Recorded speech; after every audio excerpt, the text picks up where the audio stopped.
5, 4, 3, 2, caramelos y bolitas. Estamos en un miércoles más de ajedrez con tablero electrónico, que yo sé que a algunos no les gusta tanto como el tablero real, pero bueno, estas son las condiciones. Hoy en día ya cambiarán poco a poco, ¿no?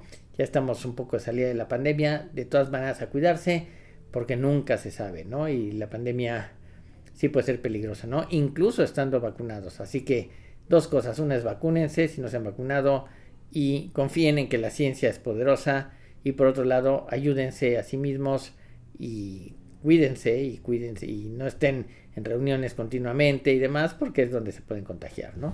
Finalmente los virus no perdonan ni religión ni posición social ni nada, ¿no? Así que hay que tener mucho cuidado con ellos, ¿no?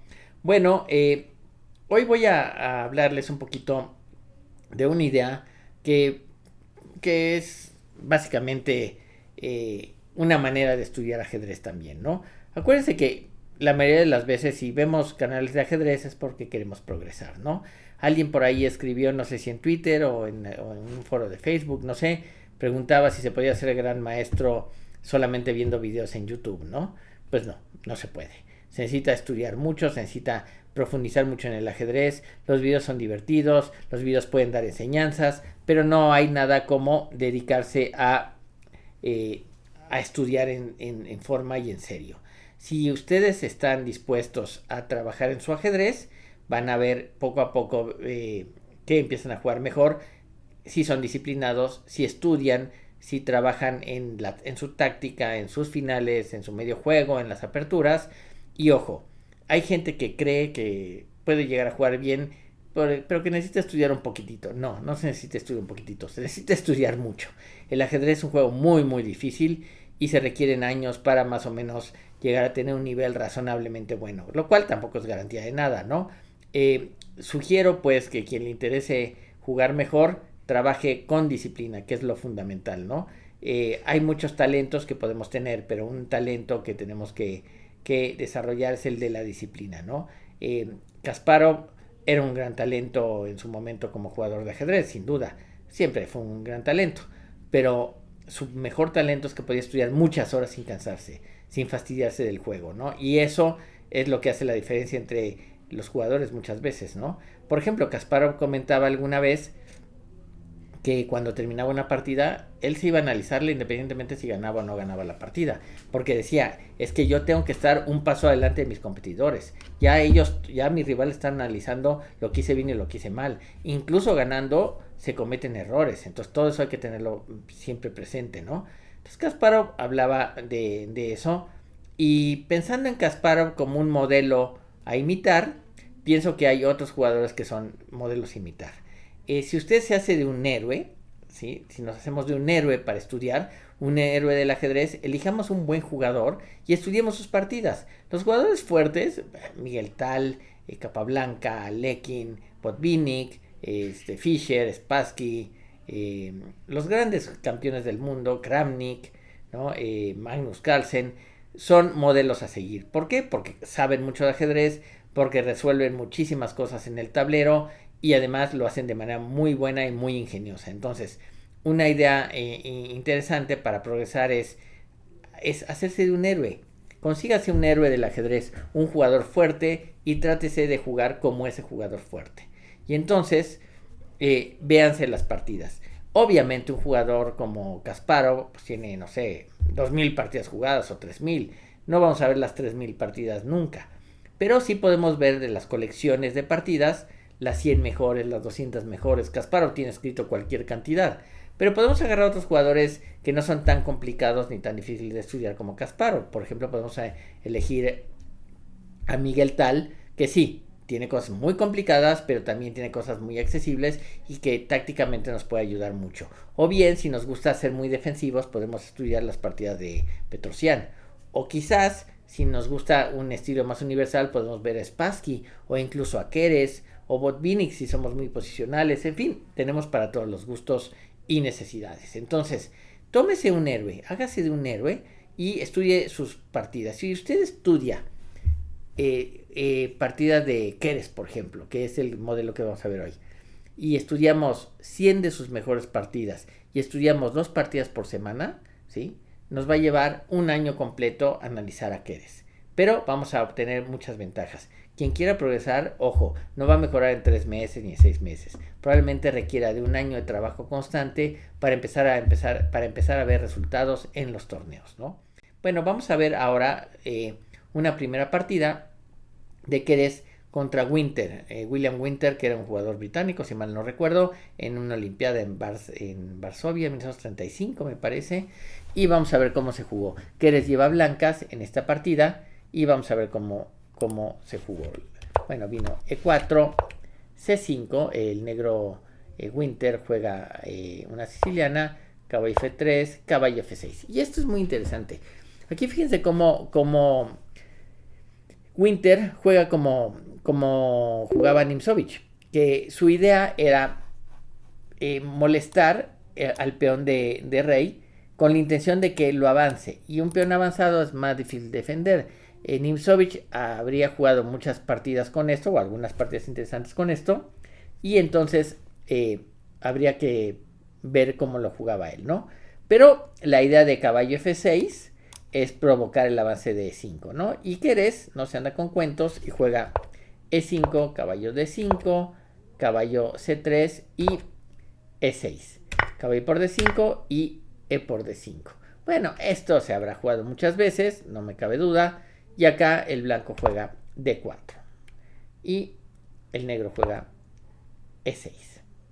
Bueno, muy bien. Y acá sigue con alfil G5, atacando, ganando un tiempo, ¿no? Quizás. Y este hombre juega dama A5 jaque. Esta jugada ya me parece que es dudosa, pero bueno, dama A5 jaque, C3 y peón por peón. Ya eso ya no me está gustando. Y yo creo que Winter no tiene muy claro que está jugando contra Keres, uno de los mejores jugadores de todos los tiempos, ¿no? Un gran jugador. Y miren, fíjense la estructura de los 3 peones centrales. Es ridícula, ¿no? Y se come un peón que el otro podría recuperar prácticamente y tendría 3 piezas afuera contra una. Claro que el otro le va a jugar caballo C6 y le va a atacar la dama y puede ser problemático. Entonces, aquí Keres, que era un jugador de mucho talento y además de la elite en su momento, dice, cómete lo que quieras. Juega alfil D3 y si hubiéramos pensado que eres el que está jugando con blancas, habríamos jugado quizás caballo C6. Pero aquí jugó D por C3. Bueno, eso ya suena muy, muy feo. Y Keres se enroca. Y fíjense, tengo 1, 2, 3 y el enroque, 4 piezas jugadas contra una sola. Y aquí, para colmo, Winter dice, bueno, vamos a ver si es cierto que eres tan bueno como dices, y juega C por B2. Pero después de torre de A a B1, fíjense, solamente me falta sacar la dama para prácticamente terminar el desarrollo. Y acá se equivoca probablemente Winter y no saca sus piezas y juega peón por peón. O sea, D por E5. Una muy mala idea. Le jugaron caballo por E5 y obviamente ahora F6, tratando de ganar una pieza, se enfrenta a dama H5 jaque, y si G6 tengo caballo por peón o alfil por peón, cualquier cosa gana, ¿no? Entonces aquí ya empezó a haber problemas y jugó alfil D3, alfil D6, y que es un error ya grave, pero ya la posición del negro se está cayendo medio a pedazos. Y juega Keres y gana. Y déjenme decirles algo acerca de este tipo de posiciones. Cuando se juega con un jugador del tamaño de Keres, y no se puede permitir que no sacar las piezas, ¿no? Por eso el castigo que le impone Keres en esta posición es increíble. Juega caballo por F7. Bueno, hay que comer, ¿no? Si no se pierde el alfil o la torre. Rey por F7 y dama H5 jaque. Y ahora, desde luego, tratar de regresar a F8 y demás es encerrar la torre. Le pueden jugar torre por peón. Le pueden jugar alfil por peón en un momento dado. Si juega rey F8, alfil por peón también puede ser. Dama F3. Hay 1000 jugadas que deben ser buenas. Aquí jugó G6 y le jugaron alfil por G6, H por G6 y dama por H8. Bueno, muy bien. Y ahora habría que pensar en sacar las piezas. Pero aquí tiene muchos problemas. Saca el alfil que estaba atacado. Bueno, siquiera, ¿no? Juega alfil a F5 y le juegan torre de F a E1. Con la terrible jugada de dama F6 jaque, seguido de torre E8 mate. Fíjense cómo la dama en H8 es terrible porque no se puede jugar el caballo porque me come la torre. Entonces jugó, perdón, ¿qué jugó? ¿Qué hice? ¿Qué jugó? ¿Qué pasó? Ok, muy bien. No sé qué apreté. Bueno, entonces aquí jugó alfil a E4 para bloquear la columna. ¿Y qué juega aquí Keres? Piensen un poquito y díganme qué jugarían. Keres no se le va a una. Hay muchas jugadas que probablemente ganan. F3 se ve fuerte.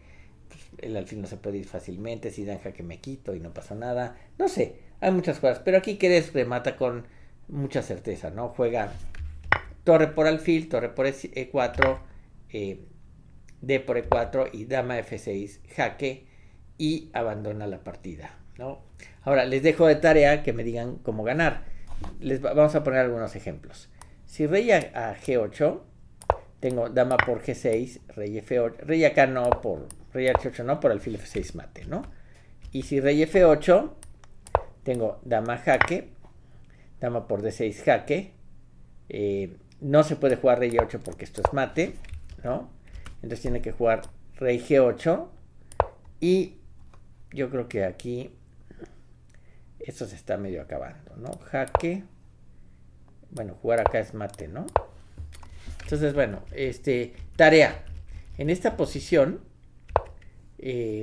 encuentren cómo gana el blanco, ¿no? Digo, el blanco está ganado, pero cómo remata la partida, ¿no? Ya está prácticamente perdido, ¿no? Entonces, ojo nada más con no jugar torre por peón, porque me van a dar un mate acá, ¿no? Y ya, bueno, se deja de tarea. Muy bien. La siguiente partida que vamos a ver es contra un hombre que se llama Verbak. No Averbak, sino Verbak, de 1930 y tantos también la partida. 35 me parece, o 32, no me acuerdo, después les digo.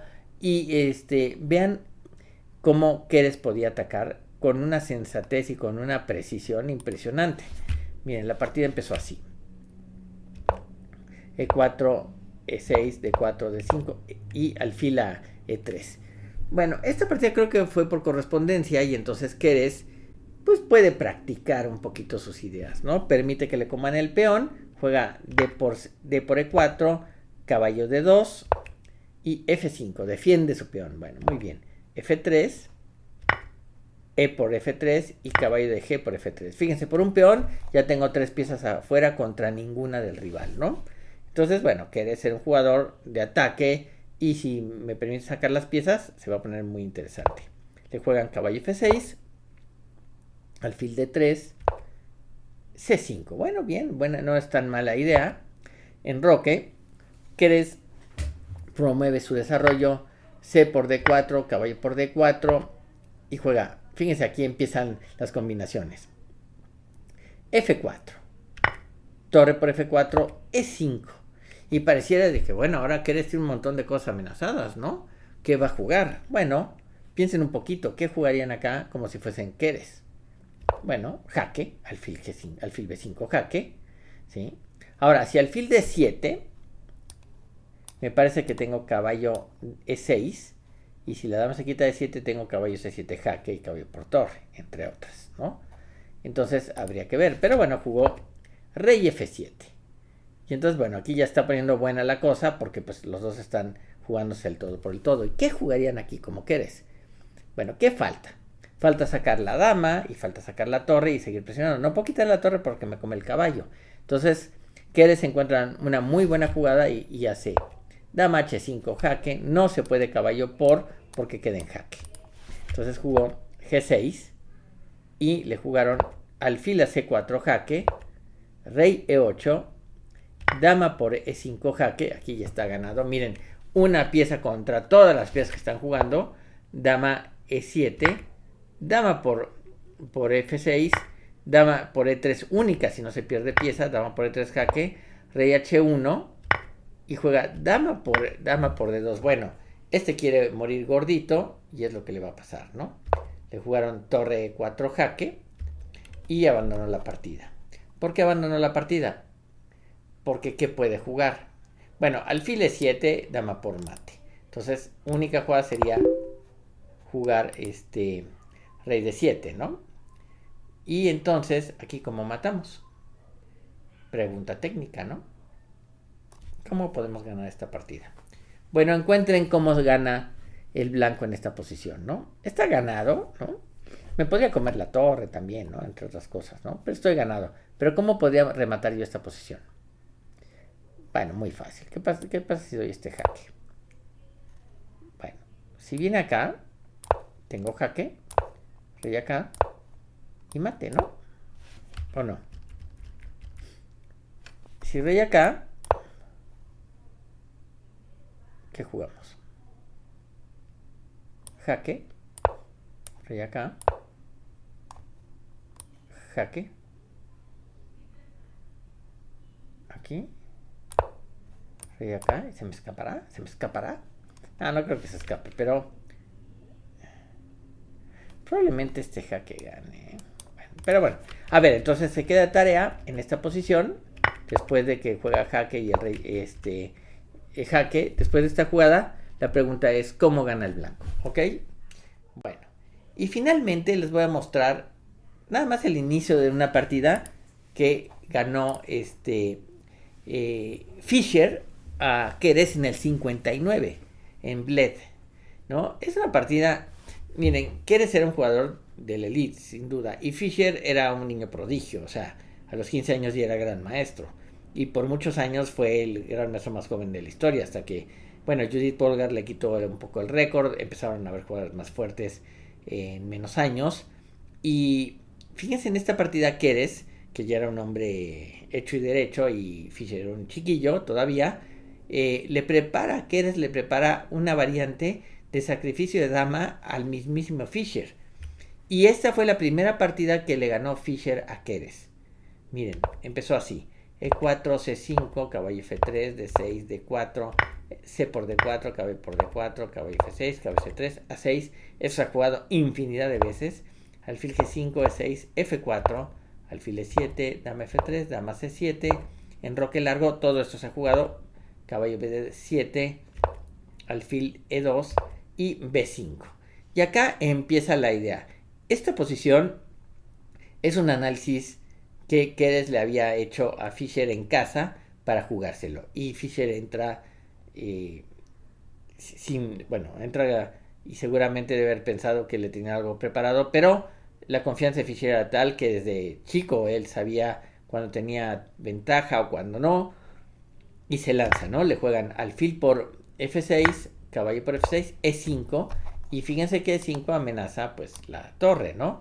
Y aquí está el truco. Fischer juega alfil B7 y bueno, pues eso le va, cuando se vaya la dama le va a permitir sacar el caballo. Pero aquí se lleva la sorpresa porque Keres juega E por F6 y bueno, ahora sí, ni modo, hay que comer alfil por dama. Alfil por F3 ataca la torre, ¿no? Y ataca el alfil. Este jugó alfil por F6, alfil por torre, alfil por A8 y le jugaron D5. La E de D5 es después enrocarse y que se pierda el alfil. Entonces Keres decide jugar alfil por D5, alfil por D4, torre por D4, E por D5, caballo por D5 y dama C5. Esa es la posición que probablemente Keres tenía pensado cuando llegó a jugar contra Fischer en este momento. Y bueno, jugó torre E1 jaque, rey se quitó a F8 y C3. Y Fischer aquí le hizo una jugada que probablemente Keres no habría contemplado en sus análisis, que fue H5. Miren qué manera original de Fischer de sacar esta torre que está encerrada y ponerla en actividad. Eso era lo que hacía de Fischer un jugador fuera de serie. El otro le jugó F5. Bueno, voy a terminar de ver toda la partida. Torre H6, F6, peón por peón, caballo F4, juega H4, jaque, el rey se quita y le meten las dos torres. Y pareciera que el ataque es muy fuerte, ¿no? Pero Fischer tiene también sus elementos. Da jaque en G1, rey D2, dama F2 jaque. Hay que jugar caballo E2 si no se pierde el caballo. Y nunca hay mate, ¿no? En el fondo. Entonces juega torre G6 con la idea de poder escapar con el rey de aquí y acá, ¿no? Después de los jaques, le juegan G3, juega F5, torre jaque, rey F6. Torre por torre, peón por torre. Y G por H4, dama por H2, torre D4 y dama H1. Son posiciones muy difíciles de ganar. O sea, es caballo y torre contra dama. Debe tener ventaja por los peones que van a pasarse. Pero es una situación muy complicada. Rey C2. El rey empieza a jugar. A4. Quizás esto es tablas, ¿eh? Dama a F1. Caballo C1. Dama jaque. Peón por... Y ahí. Bueno, a ver. Bueno, rey por peón no se podía por dama por peón, ¿no? No. Por jaque. Y dama por caballo. O sea, si juega rey por peón, no dama por peón, por doble jaque. Pero sí jaque, ataca el caballo y si caballo acá, dama por peón. Tocando también, ¿no? Entonces eso podría ser interesante. Pero aquí jugó rey H3, dama ataca el caballo y amenaza mate. El otro juega caballo jaque, el rey se quita y caballo a C4. Defendiendo el mate, dama C1, torre por A4, dama E3, caballo por A6, pero F4. Y ahora paremos este peón, ¿no? Fischer confía en su peón. Es una batalla campal esta. Juega torre a D4, rey C5, rey F5, saca el caballo a B4, dama D7, le clava el caballo, el rey se quita a B3 y dama por H4. Y ahora tiene dos peones pasados, un poquito más cercanos. El otro juega caballo a T3, G5, C4, dama a G3, C5, parece que fue un error, F3, rey F4, porque claro, ahora se amenazaba F2 y el caballo está clavado. Entonces juega rey S4, F2, caballo por F2, dama por F2, C6, dama por B2 y obviamente subía el peón, le ganaban. Jugó rey C5, dama C3 jaque, rey a D5, G4 y le jugaron probablemente torre C4 fue un error de apuro de tiempo y le jugaron dama E5 mate, ¿no? Fue una dura derrota para Keres, pero bueno, estaba jugando contra un Fischer que eventualmente sería campeón del mundo y que mostraría su super talento para el ajedrez, ¿no? Una partida muy interesante que hay que analizar con mucho más cuidado, ¿no? Bueno, ahora sí, dejo esto aquí, ya creo que hasta me pasé de tiempo. Nos vemos el próximo miércoles. Gracias y estén atentos, vienen buenas sorpresas.